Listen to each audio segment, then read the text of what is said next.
Hello everyone. In this interview, Charlie Munger reflects on his life, detailing how his Omaha upbringing and the Great Depression instilled a permanent sense of frugality and self-reliance. He recounts his transition from practicing law to becoming a legendary investor, emphasizing that his success stemmed from independent thinking and a moral commitment to rationality. Munger highlights the evolution of Berkshire Hathaway, explaining the shift from buying cheap, failing businesses to acquiring high-quality companies with strong leadership. Throughout the discussion, he offers pointed critiques on modern finance, warning against the dangers of cryptocurrency and political extremism. Ultimately, he stresses that lifelong learning, choosing a good spouse, and maintaining an honest perspective are the true keys to a meaningful career. I've divided video into two quick parts for you. First part is the recap. We'll give you a high-level summary of his main points so you can get the big picture right away. Second part, I'll play the actual soundtrack of Charlie's speech so you can hear it straight from the source. Today, we're taking a journey into the mind of Charlie Munger, the intellectual powerhouse behind Berkshire Hathaway. But, this isn't really just about investing. What we're going to do is unpack his blueprint for living a more rational and, frankly, a more effective life. This quote, this gets right to the heart of everything Munger believed. For him, the biggest battle you'll ever fight isn't with the market, it's not with your competitors, it's with your own mind. His whole system, his entire life's work, was built on overcoming the biases and the mental shortcuts that lead us all astray. Now, most people know Charlie Munger as Warren Buffett's right-hand man, but calling him just a partner is a huge, huge understatement. He was the architect. He was the one who fundamentally transformed how Berkshire Hathaway even thinks about investing. And if you look at his background, you start to get a clue as to why he was such a multifaceted thinker. I mean, he wasn't just a finance guy. He was a meteorologist in World War II, got a law degree from Harvard without an undergrad degree, which is pretty wild, and then became a legendary investor. This incredible range of experience is the foundation for his famous latticework of mental models. But to really, truly understand Munger, you have to go all the way back to his childhood. He grew up in Omaha during the Great Depression. And this wasn't just a chapter in a history book for him. It was the crucible that forged his core principles, things like prudence, resilience, and total self-reliance. Munger described it as a time when, quote, just nobody had any money. He remembered so vividly people begging for a meal at his family's door, and a hobo jungle not far from his home. I mean, seeing that kind of extreme hardship firsthand gave him this profound respect for financial security and a deep, deep aversion to taking foolish risks. He watched his own family just try to navigate this crisis. He had a prosperous architect relative who was suddenly reduced to earning a tiny salary. His own grandfather, a federal judge, used a third of his entire life savings to rescue his son's failing bank. These weren't abstract lessons for him. They were powerful, real-life examples of duty and just plain survival. And this belief, which he got from his grandfather, is maybe the single most important key to understanding Charlie Munger. For him, being rational, constantly learning, it isn't just a good idea for making money. No, he saw it as a fundamental moral obligation. Willful ignorance was to him a cardinal sin. So that background really explains the pivotal career shift Munger made next. He left a very successful law practice to go into investing. But his motivation, it wasn't about getting rich. It was about something else entirely. You see, Munger found the life of a lawyer to be, and this was his word, undignified. He hated depending on richer people for his livelihood, hated having to send them invoices. Investing offered him something far more valuable than money. It offered him independence, the freedom to think for himself and to not have to answer to anyone. But here's the thing. Munger didn't just leap into it. Before he committed to investing full-time, he saved up over $300,000, which was what he calculated as 10 years of living expenses. He wasn't some courageous venturer. He called himself a cautious little squirrel. He built a massive safety net before he ever took his shot. Okay, so this careful, rational mindset led to his most famous contribution to business history.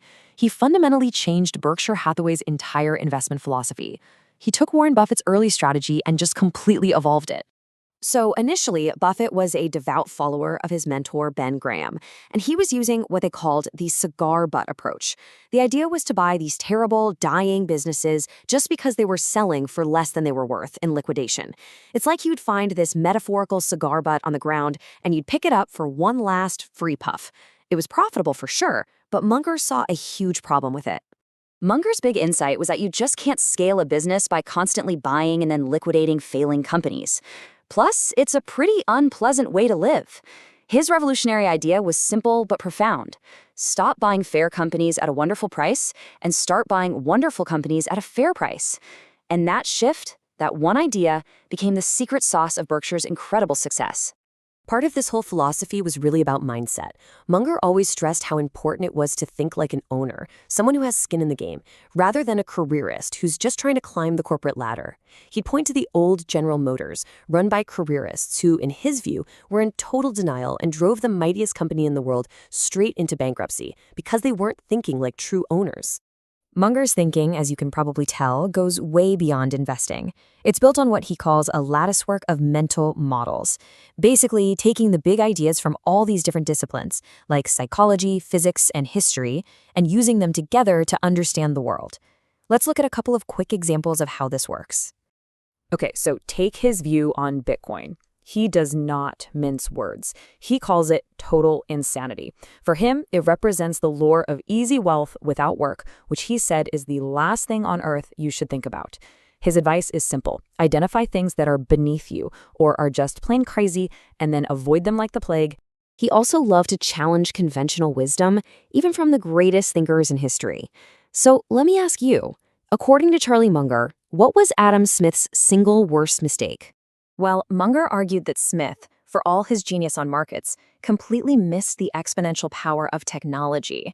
And this is classic Munger. He's using a model from another field, in this case technology and exponential growth, to find the blind spots in traditional economics. He was always looking for those big drivers of change that everybody else overlooks. So, what does this all mean for us?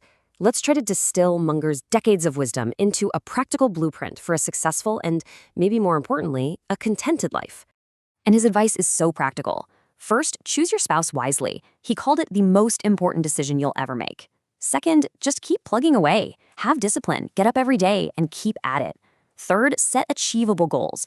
Don't aim to be a billionaire, aim for independence. And finally, stay humble enough to acknowledge the huge role that luck plays in life. Because even with all the right habits, extraordinary success, that requires a fortunate tailwind. This final thought just captures his entire philosophy perfectly.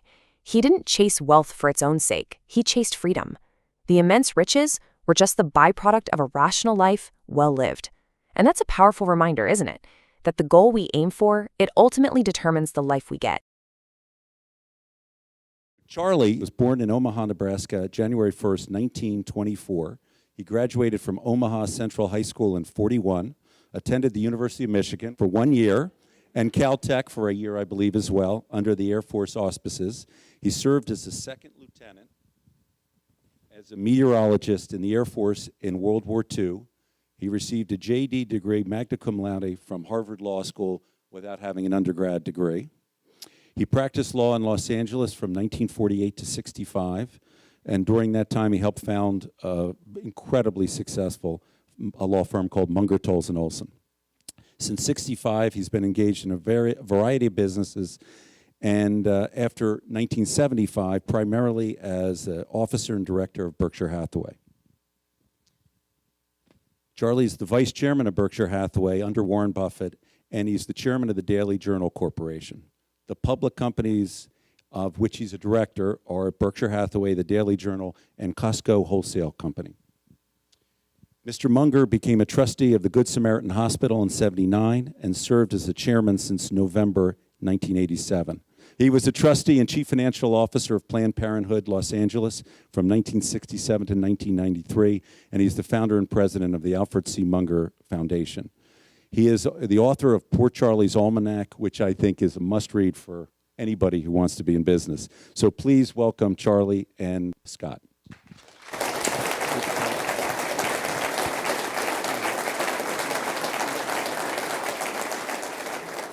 Thank you, John, for those very kind words and wonderful introduction. First of all, I just want to welcome all of you. One of the luxuries of this job as Dean of Michigan Ross is the opportunity to travel the world and engage with our alumni, our students, our prospective students, our community broadly. The people make the place, and this place is really special because our people are really special. And so I want to thank all of you for coming out this evening. Tonight, I've got the privilege and the honor of sharing the stage with Charlie, who needs no introduction for all of you. He's been a true champion and advocate for the University of Michigan for many years. If you were to study at the law school, you would live and study in the Munger residences, which is one of the most innovative in the country, because what it does is it takes students from different disciplines and puts them together in a living, learning environment. And that really amplifies the strength of the University of Michigan, where you have 130 programs, 103 of which are in the top 10. That breadth of excellence is not matched in the country except one school here on the West Coast. So it's an honor to have you here this evening, and on behalf of the entire university, thank you very, very much for all that you've done. Yes, please.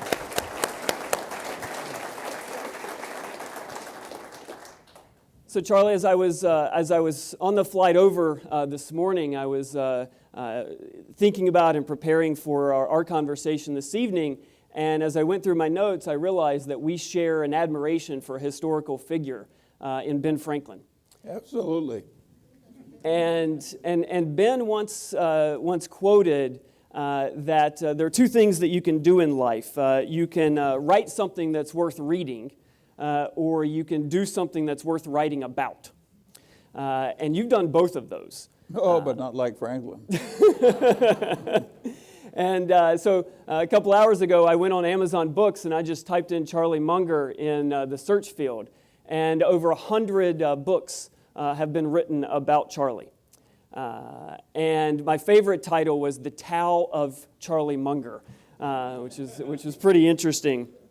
And so what I thought we would do this evening for our conversation is really just explore your life and many of the moments in your life that have shaped how you think and what you've been able to accomplish. And I'll ask a number of questions, and at some point, hopefully, we'll have time to open it up and ask some of the questions that you all are interested in as well. So far, we're 2 for 2 in Bitcoin, so that gives you a sense of what's on people's minds. But I'd like to go back to your early childhood in Omaha, Nebraska. So you were raised in Omaha. And what are some of the moments in your experience in Omaha that you really find memorable, that shaped you and who you are today and how you think? Can you talk a little bit about growing up in Omaha? Well, yes, I really liked Omaha. It was a size where I knew a lot of the people who mattered and what they did, so I wasn't lost in a great metropolis. And I was very fortunate in the nature of my parents' friends. And I was fortunate in the public schools I attended were pretty remarkable by the standards of the time. And of course, most of my schooling was in the Great Depression. But that means I'm one of the very few people that's still alive who deeply remembers the Great Depression. And that's been very helpful to me. It was so extreme that people like you have just no idea what the hell it was like. It was really, there was just nobody had any money. The rich people didn't have any money. People would come and beg for a meal at the door, and we had a hobo jungle not very far from my grandfather's house. And I was forbidden to walk through it, which meant I walked through it all the time. And I was safer in that hobo jungle in the depths of the 30s when people were starving practically than I am walking around my own neighborhood now in Los Angeles at night. The world has changed on that. You'd think the crime would be less, but the crime was pretty low in those days.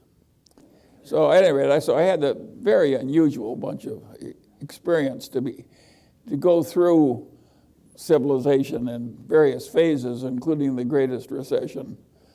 Well, I say it's one of the greatest recessions in 600 years in the English-speaking world. It was really something, and it was very interesting to watch, and also to watch it fixed. It was fixed by the accidental Keynesianism of World War II. Very interesting. And Hitler had fixed the Great Depression in Germany by the deliberate Keynesianism, but he wasn't doing it to stimulate the economy. He wanted to get even with all the people he hated, but he borrowed all this money and created all these armaments. And Hitler's Germany by 1939 was the strongest economic power in Europe, and nobody else was close.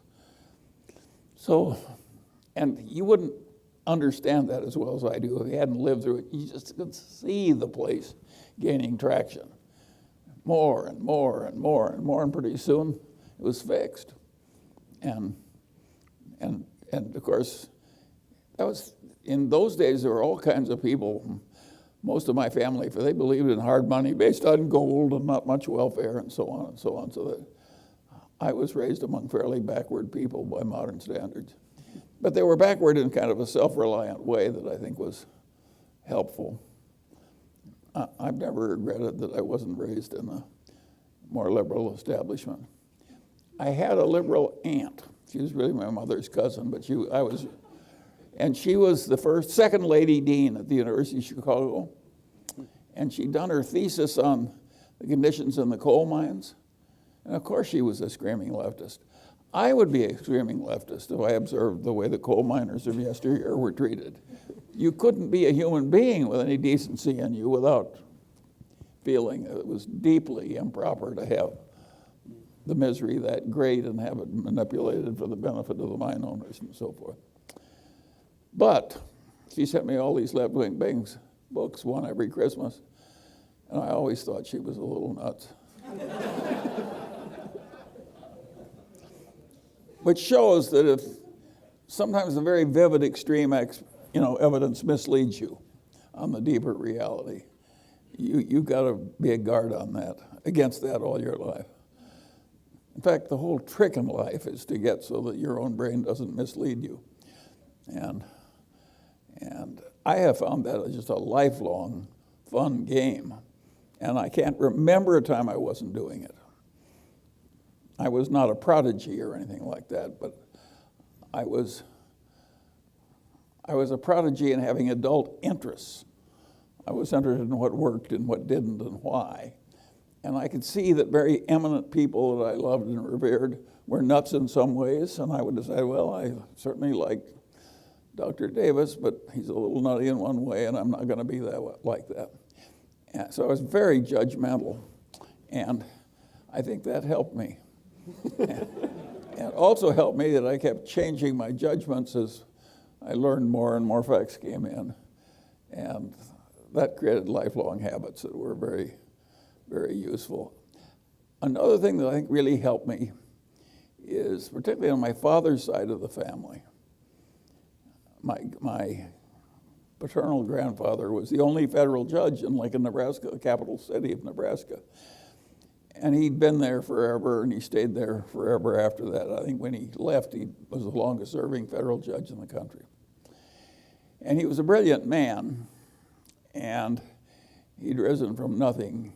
He was the child of two impoverished school teachers, and when he was raised in a little town in Nebraska, they'd give him a nickel to go buy the meat, and he'd go to the butcher shop, and he would buy the parts of the animal nobody else would eat. And that's what two school teachers lived on in those days. And the very indignity of it bothered him so much that he just determined to get out of poverty and never go back. And he did. He got ahead like Abe Lincoln, educated himself in lawyers' offices and so on. He had to leave college because he couldn't pay the tuition anymore. But he educated himself, and since he was utterly brilliant, it wasn't all that hard. And he had an attitude that was pretty damned extreme. And I would say his attitude was that you have a moral duty to make yourself as unignorant and as unstupid as you possibly can. And that it was pretty much your highest moral duty. Maybe taking care of your family came first, but in the ranks of moral obligations, quasi-religious, well, he was conventionally religious, so it may have been a religious duty to him. But he really believed that rationality was a moral duty. And he worked at it, and he scorned people who didn't do it. On the other hand, as a judge, he started with the idea that why would anybody rob a train or whatever the hell, federal crime in those days. And he was pretty hard on people who did it. And I noticed as he got to be older and older and older, he was willing to call a man a good man on easier terms than he started out with. And I think that was a correct development in my... By the way, when he relaxed a little, he was still pretty tough. But he did relax a little, which I thought was appropriate. But influenced by such people. And when the 30s came, one son-in-law was a musician, and of course he couldn't make a living. So my grandfather didn't have that much money, sent him to pharmacy school, carefully picking a profession that couldn't fail, and found him a bankrupt pharmacy to buy and loaned him the money, and my uncle was soon prosperous and remained prosperous the rest of his life. My other uncle had a bank in Stroudsburg, Nebraska, but there were 968 people in Stroudsburg, and there were 2 national banks. And the capitalization of my uncle's bank was $25,000. And of course, he was a lovely man, but he was an optimist, and a banker should not be an optimist. And when they closed the banks in 1933, the banking examiners came in and they said, you can't reopen. And it was the only business he had. Well, Judge Munger had always saved his money, and he had a lot of good first mortgages on homes occupied by teetotaling German butchers and people he'd carefully pitched. And of course, he never had a default. The houses were in the right neighborhood, the people were sober and hardworking.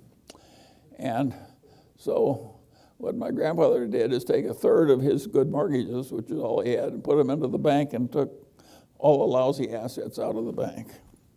So he saved 2 out of 3 of his children, and I thought it was a pretty good thing to do, and very shrewd the way he did it. And he actually got most of his money back 10 or 15 years later out of the lousy assets of the bank when World War II. And that was a good lesson. On the other side, my grandfather on the other side, his main business had gone broke in 1922 with all the other wholesale dry goods houses. And what he did, his son-in-law, one of them, went broke, and he cut his house in half and moved that family in. And the other family, the guy was an honors graduate of the Harvard School of Architecture, and he was very prosperous in the 20s in Omaha and had a wonderful life.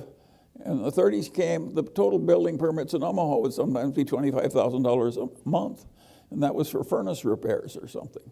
There was just no work, none, zero. So he moved to California, and he lived for several years, and finally he got the County of Los Angeles to hire this great Harvard architect, and he got $108.08 a month after deductions, and they had him do drafting work, but they classified him as a laundryman to save money.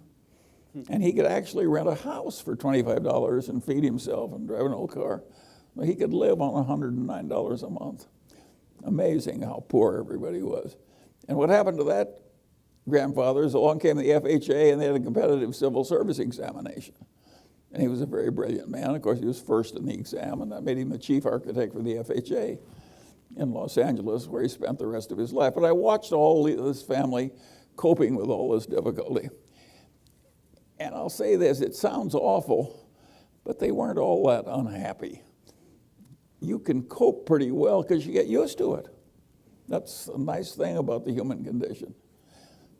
I mean, you get, to be my age, you got a lot of horrible things to get used to. It's just one new indignity all the time. A friend of mine says a good day when you're old is when you wake up in the morning and nothing new hurts. So at any rate, that's my experience in Omaha. But that background, all these people were educated and civilized and generous and decent, and a lot of them had good senses of humor. And was a pretty damn good place to grow up in. And my memory is of being surrounded by a lot of very fine people. And I think the whole thing was privileged. I look at my background as absolutely privileged. I'm proud of being an Omaha boy.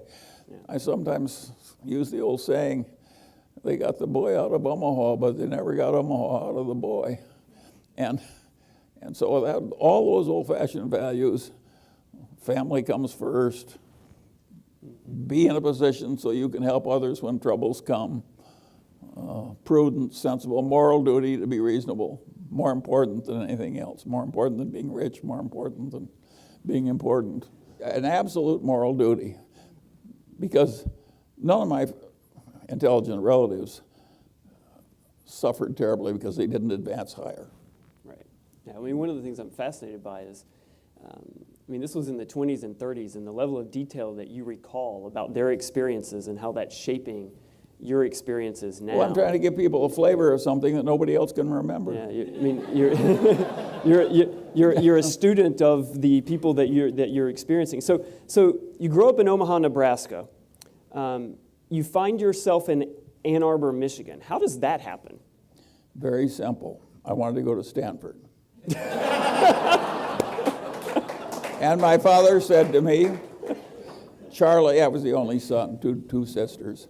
He says, I've got two daughters to educate right after you. I don't have unlimited money.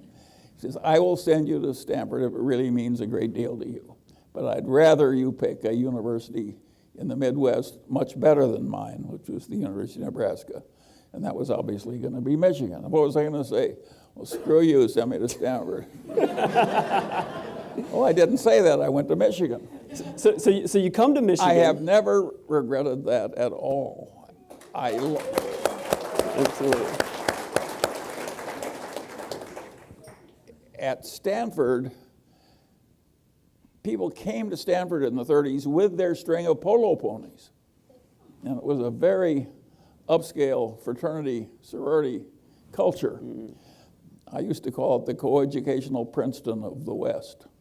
And people loved it and so forth. But literally, you'd go to Stanford with a string of polo ponies? I should say I'm bringing back to you, young people, a time you can't remember. Who did you ever know in college that came with a string of polo ponies? Not very many people. No, they'd be in the ROTC, but they had their own string of polo ponies. You could win better if you had your own string. So you come to Michigan and you study math for a year. Yes, but I don't get credited for that. When I was young, I could get an A in any mathematics course without doing any work at all. And so I always took math because it meant that I could, literally, I never did any problem sets, I just did the math.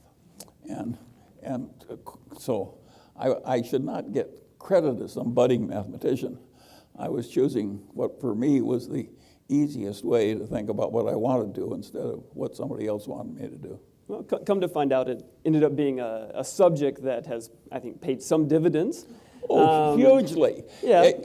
But this will interest you in this world where people have all these algorithms and computer science and fancy math and so forth. Neither Warren or I have ever used any fancy math in business, and neither did Ben Graham, who taught Warren. Everything I've ever done in business could be done with the simplest algebra and geometry and addition, multiplication, and so forth. I never used calculus for any practical work in my whole damn life. And I was a perfect whiz at it when they taught it to me. And by the way, since I never touched calculus, not one after I was 19 years old, I've lost it. The symbols would mystify me. But I think you'll find that if you really know the basic stuff, it's enormously useful, and only a very few people are ever going to need any calculus.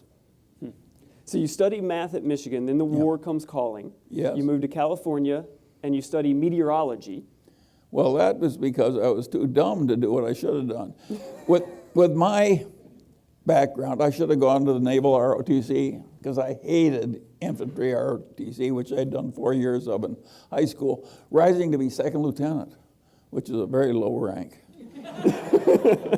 And of course, I was about 5'2". I got my growth late, and so I was not your ideal of a manly soldier in high school. So when you went to Harvard Law, why law? Well, my grandfather and father had been lawyers, and I knew I didn't want to do everything else. It's very simple. I didn't want to be a doctor. I didn't want all the blood and misery and so forth, and the repetitive work. I knew I didn't want to go to the bottom of a big organization and crawl my way up. I'm a natural contrarian. That was not going to work for me. And I found that people could tell me when I thought they were idiots, and that is not a way to rise in a big organization. And so I couldn't do that. And so now I'm left with law. And I admired my father and grandfather, and a good life for them. So I naturally drifted into it. I think people are still going to law school for that reason. It's the least bad of options considering their interests and ability. I guess now people go to business school, some of them who in my day would have gone to law school. And you have many of the people in this room, I think, are going to go to business school as the least bad of their options. And all I can say is that that's the way it worked for me, and it'll probably work out for you, too. And it worked out okay. It worked out okay. So I had to leave the profession. Well, it was a dumb profession for me to choose. So that's actually what I want to ask. So you moved to California, you actually start a law firm, and then practice law for some period of time. I had no alternative. And then you actually... I had an army of children almost immediately. I painted myself in quite a corner. Yeah. So zero choice is pretty powerful. Yes, for sure. Yes, of course. So you practice law, and then you leave law in the firm that you helped found and move over to investments. Well, but help us understand that. That sounds miraculous. In fact, it was rather interesting. I probably got paid about $350,000 in my first 13 years of law practice total. And I had an army of children and no capital to start with. And when I chose this alternative career, I had over $300,000 in liquid instruments. So I had, and that was 10 years of living expenses. So I was not a courageous, venturesome, admirable man. I was a cautious little squirrel, saving up more nuts than I really needed and not going very deep into my pile of nuts. And so it wasn't that courageous, and I kept one foot in the law firm while I tried my capitalist career. But as soon as the capitalist career succeeded, I intended to lift that second foot because I recognized that the potential of law practice, as I saw it then, I didn't anticipate the boom that came to the big firms. I just saw it as being more difficult, and I wanted more independence than I was going to have as a lawyer. I hated sending other people invoices and needing money from richer people. I thought it was undignified. I wanted my own money. Not because I loved ease or social prestige. I wanted the independence. Well, and when you founded Wheeler, Munger and Company, so that was the investment firm. Yes. And I went and I created 5 real estate projects. I did both side by side for a few years, and in a very few years I had $3 or $4 million. And for a number of years, you outperformed the market 2x, 3x. And so why did you then leave Wheeler, Munger and Company and then move to now what you're doing? Well, I had $3 or $4 million, which was a lot of money then. And I also knew how to handle that $3 or $4 million very well by that time. And so I knew I didn't need to get fees and override some other investors. And I found that when you got into things like the 74, 75 crunch, which was the worst since the 30s. I didn't suffer. I knew everything was going to work out. But the quoted prices of these things really went down to ridiculous levels. And some of my investors I knew were suffering. You know, I needed the money. And of course, I have enough of a fiduciary gene that pained me greatly. And so I said, well, it's like my grandfather, once they asked him how he felt when my aunt divorced my uncle, and he said, I feel just the way I did when they lanced my carbuncle. And that's the way I had a carbuncle. My fiduciary chain was giving me pain, and I said, the hell with it, I lanced the carbuncle, I just lived on my own money. No fees, no overrides, no salaries. It just seemed more manly to do when I knew it would work. And so at what point did you meet Warren? And 1959. And so where did Berkshire Hathaway come from in terms of this partnership that you all have now had for decades? Well, Warren had been taught by Ben Graham to buy things for less than they were worth, no matter how lousy the business was. And you can't imagine a more lousy business than New England textile mills, because textile is a congealed electricity. And the electricity rates in New England were about 60% higher than TVA rates. So it was absolute, inevitable, certain liquidation. Now, Warren should have known better than to buy into a totally doomed enterprise, but it was so damn cheap, he could buy it at a big discount from liquidating value. So he bought a big chunk and finally ended up in control of the business. But the business was going to die, so the only way to go forward from there was to wring enough money out of this declining textile business to have more money than he'd paid to get in and use it to buy something else. Well, that's a very indirect way to proceed, and I would not recommend it to any of you. Just because we did some dumb thing that worked, you don't have to repeat our path. And of course, we eventually learned not to buy these cigar butts when they were cheap and do these painful liquidations, and instead buy better businesses. That's the main secret of Berkshire. The reason that Berkshire has been successful as a big conglomerate, more successful than any other big conglomerate, so far as I know, any other big conglomerate in the world. The reason it's been successful is we try and buy things that aren't going to require much managerial talent at headquarters. Everybody else thinks they've got a lot of managerial talent at headquarters, and that's a lot of hubris. If the business is lousy enough, and it gets a wonderful manager, and the business has a lousy reputation, and the manager has a good reputation, it's the reputation of the business that's going to remain intact. You can't fix these really lousy businesses. You can wring the money out, whatever comes in liquidation, and do something else with it. But most lousy businesses can't be fixed. But at the time, Warren that's what he was doing. And so how did you convince him? I helped him. He bought a windmill company in a little town in Nebraska.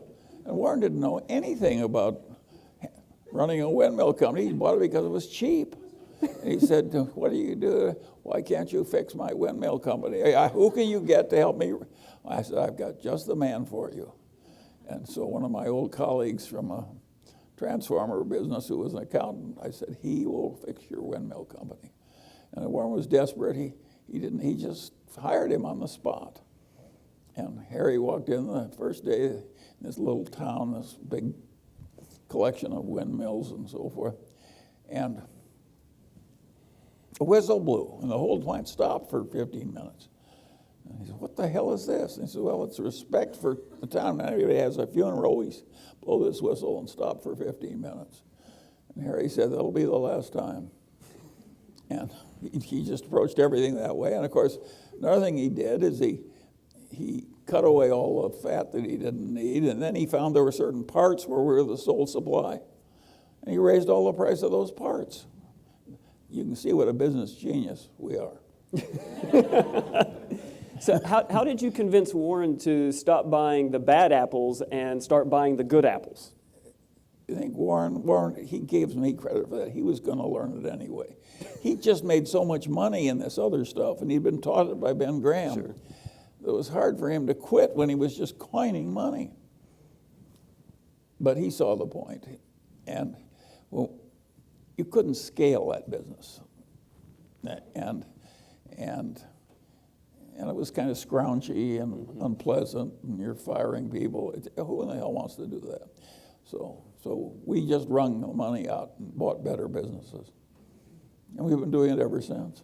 Coming to business, not as business school graduates, but as people who had owned portfolios of securities, we thought like capitalists because we were always in the shareholder mindset. And a lot of people running the businesses think like careerists. And believe me, you got to think like a careerist to some extent if you're in a career. But it also helps to look at the business strategy problems as though you're an owner. And so my advice to you is you don't want to never get to be a careerist so much you don't see it from the owner's point of view. That's what General Motors did. They had a bunch of careerists, and an owner would have seen immediately that their situation was hopeless. And they just romped through it with a lot of denial and stupidity and pomposity. And of course, they went bankrupt. The mightiest company in the world went bankrupt. And none of those hotshot executives thought like an owner. They would have seen that it was hopeless. So Charlie, one of the things I've always been fascinated about... At least it was hopeless the way they were handling it. Well, with Berkshire and the way that you all manage both headquarters and the businesses that you own, you are putting talent in place who think like shareholders, not careerists. So how do you, when you're buying a business, or bringing talent into an existing business, how do you evaluate talent to see, are they going to think more like a shareholder as opposed to a Private careerist? equity frequently buy a business where the founder is going to leave, then they go out and hire talent to run it. That is a tough way to make a buck, and I don't like it. We generally buy with the talent in place. Now, maybe some guy in the number 2 place and we put him in the number 1 place. But we very seldom, I can't think of any place where we bought something and put somebody in after Harry Bottle. And no, we don't do that. And it's amazing how long we have some of those people stay. Warren always says we can't teach the new dogs the old tricks. Well, and what's what's the implication of not being able to teach the old dogs new tricks, or new tricks to old dogs, when if we look at what's happening in business today, what we see is executives... We can't teach the old tricks to the young dogs. That's what we found. And so we keep the old dog in place. But that's not the norm, right? I mean, if we look around... No, it's the norm in life. It may not be, our practices may not be the norm, but normally it's very hard to get you got a wise old dog, getting a young dog that can match him, that's hard. By definition, he's survived a big culling process. Sure. I mean, he's unique, and he's got a record to prove it. And by the way, everybody thinks you can judge people by an interview. And of course, you know who you like and who you don't like. But everybody overestimates how much you can tell in prediction by meeting somebody. We all like to think that we have that capacity, but it's a vastly stupid type of overconfidence. The paper record has about 3 times the predictive value of your impression in an interview. And of course, we're buying great paper records. It's so simple. Well, it's fascinating to me if we look around business generally, the movement of people across firms, and there's always new dogs. And you've taken a contrarian position to that and managed Berkshire differently. Well, it isn't like of course we're still hiring young dogs into these businesses, but it's amazing how much of the record of Berkshire has come from the old dogs who are in the business when we buy them. You can't believe how good those people have been. There's one huge exception in the new dog department. I almost despise the business of executive search because I find that they really want to sell you the best that's available, even if it's no damn good. And I don't like that. But the best single expense that Berkshire ever had is we paid an executive recruiting firm to find us Ajit Jain to come into our little tiny insurance operation. He didn't have any experience in insurance at all. He was an honors graduate of the Maine Technical Institute of India. He was a very smart man. But he came in and created our whole it's the only big business we created from scratch. And Ajit did the whole damn thing. Of course, he talked with Warren every night. And so it was like father and son. Remember, this is a very Confucian company.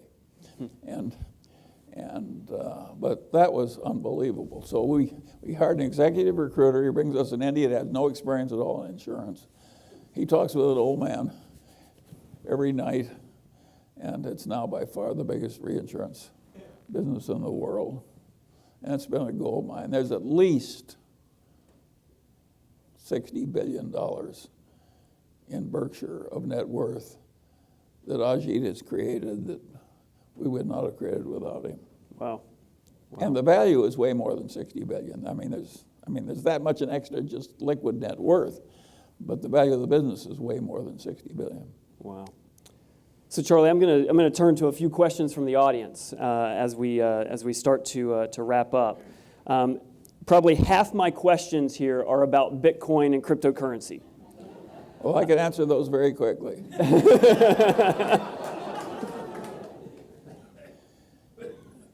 I think it's perfectly asinine to even pause to think about them. You know, it's one thing to think that gold has some marvelous store of value because man has no way of inventing more gold or getting it very easily. So it has the advantage of rarity. Believe me, man is capable of somehow creating more Bitcoin. They tell you they're not going to do it. They mean they're not going to do it unless they want to. That's what they mean when they say they're not going to do it. Yeah. If they tell you there are rules and they can't do it, don't believe them. When there's enough incentive, bad things will happen. It's bad people, crazy bubble, bad idea, luring people into the concept of easy wealth without much insider work. That's the last thing on earth you should think about. If it worked, it would be bad for you because you try and do it again. It's totally insane. And by the way, I've just laid out a wonderful life lesson for you. Give a whole lot of things a wide berth. They don't exist. You know, crooks, crazies, egomaniacs, people full of resentment, people full of self-pity, people who feel like victims. There's a whole lot of things that aren't going to work for you. Figure out what they are and then avoid them like the plague. And one of them is Bitcoin. And the worst thing would happen if you won because then you do it again. It's total insanity. And it's so easy to simplify life from just all these things are beneath you. Yep. I don't even want to know. People are promoting Bitcoin. I don't want to know my address. So Charlie, they're not my kind of people. Charlie, what I hear you saying is you're not going to be investing in Bitcoin. That's fair? I think you're fair. So let me move to a similarly maybe controversial topic. I don't know if you read the news recently, but there's a lot of tax policy conversation going on, both here in California and nationally as well. What's your thought on where this ends up in terms of the tax policy? I think we will get a tax bill. I think they will squeak it through, and they'll make whatever adjustments they have to get the last few votes. I don't think it's a bit crazy to give this extra $2,000 a year to all those people who make $70,000 a year and have a lot of children. That strikes me as it's good politics and probably good policy.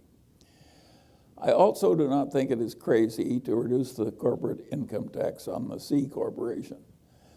And if you look at the world, a lot of the places that have worked best, including Singapore and so forth, have that policy and may even have good macroeconomic consequences. And a lot of the people who are screaming about it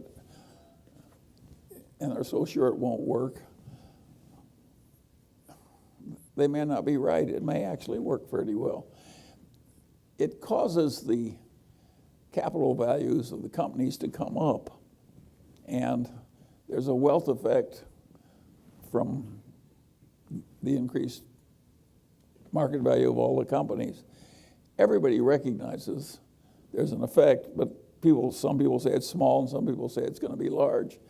And I'll tell you what they all have in common, none of them know.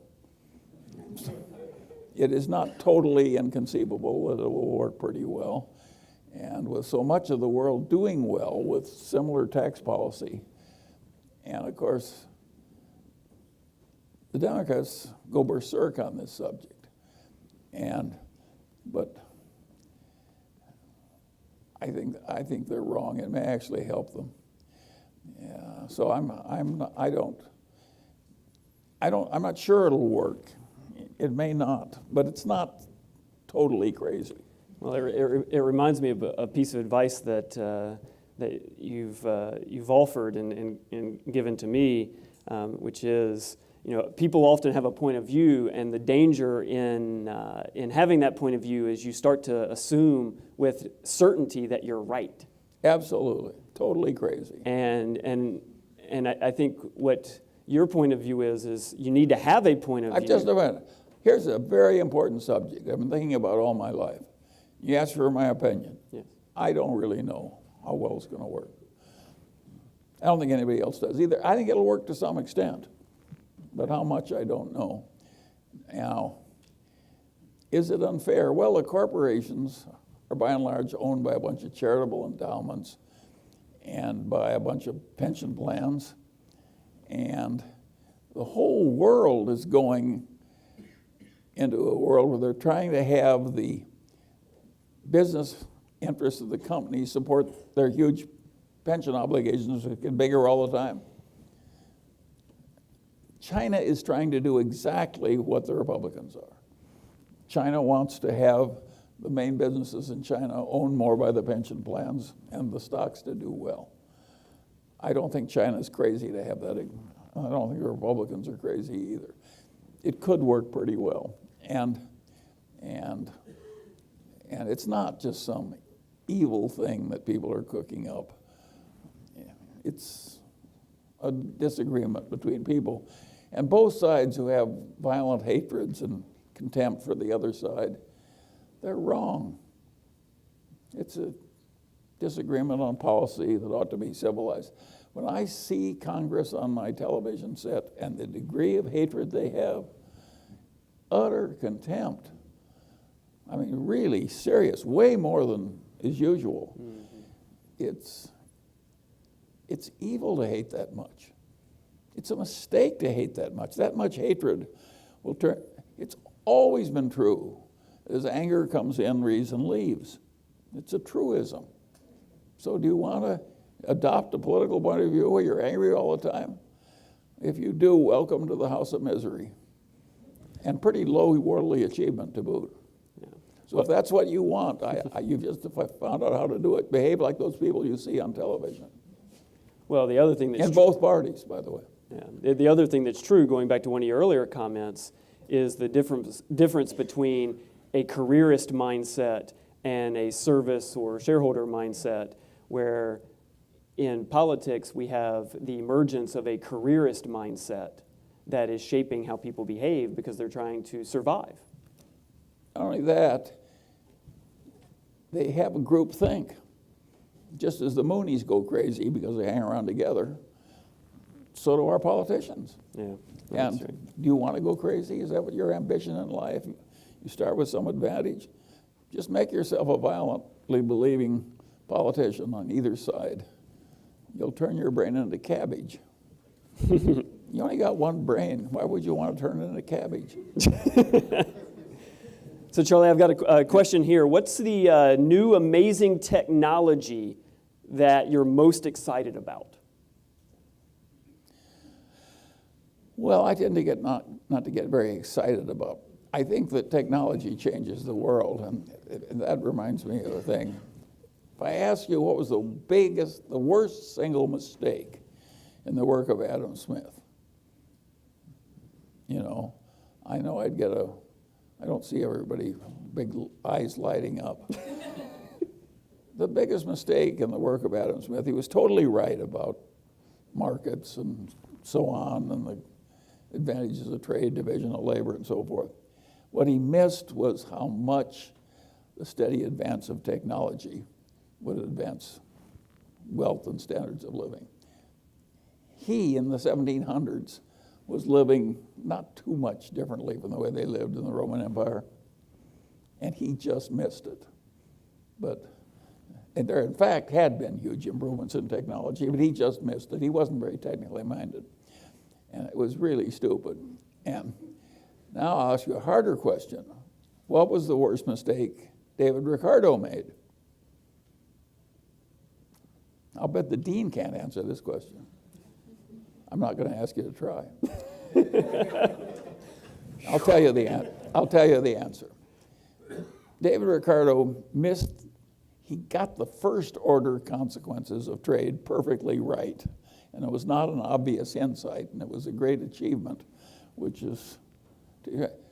he didn't think about the second order consequences. He wasn't mathematical enough to see, and he wasn't mathematical to think what would happen when one country had way higher living standards than another. And he like Adam Smith, he missed. And the main issue in a place like the United States is if you have an advanced nation and some other nation which is numerous, but the people, if anything, are better on average than yours in terms of their innate quality, which I think is roughly true of China.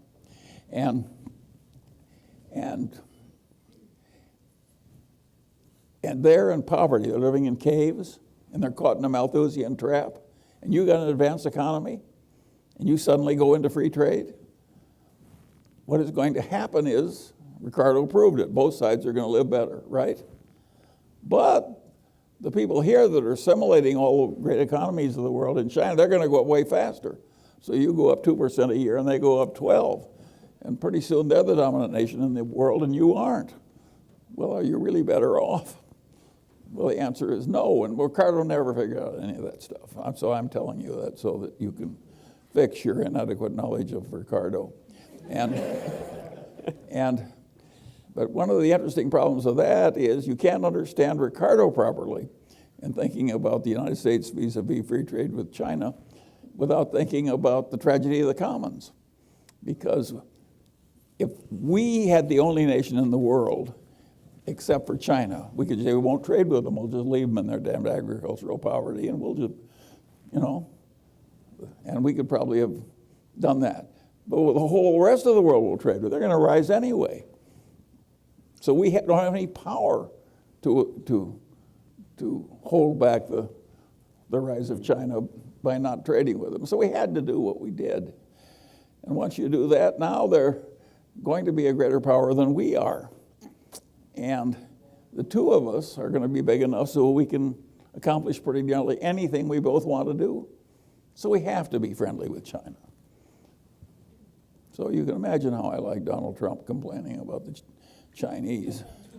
It's really stupid. It's a compulsory friendship. It's a compulsory friendship. You'd be out of your mind to do anything else. Why wouldn't you want to have an intimate, friendly relationship with the biggest other power in the whole damn world? Yeah. Particularly when they got a bunch of atom bombs.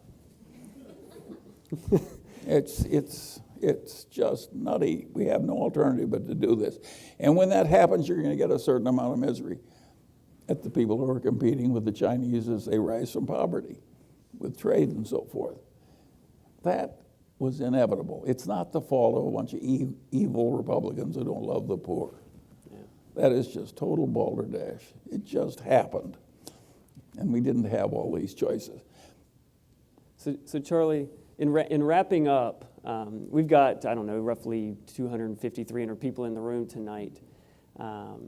And many of them looking at their futures, their careers, with many decades ahead of them. I wish I had many decades ahead. I'd trade some large numbers if I could just buy some life expectancy. What, as you look back on your life experience, what's the most important piece of advice that you would offer everyone in the room tonight as they look forward into their futures? Well, there are a few obvious ones. They're all ancient. Ben Franklin, marriage is like the most important decision you have, not your business career. It'll do more for you, good or bad, than anything else. And Ben Franklin had the best advice ever given on marriage. He said, keep your eyes wide open before marriage and half shut thereafter.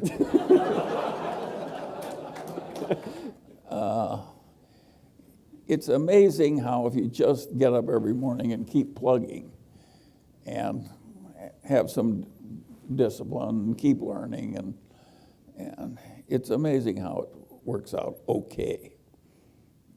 And I don't think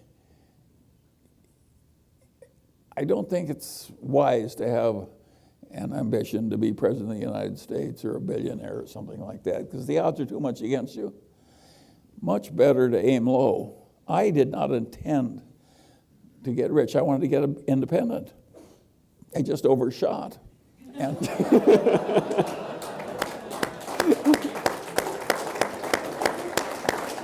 and by the way, while you're clapping, some of the overshooting was accidental.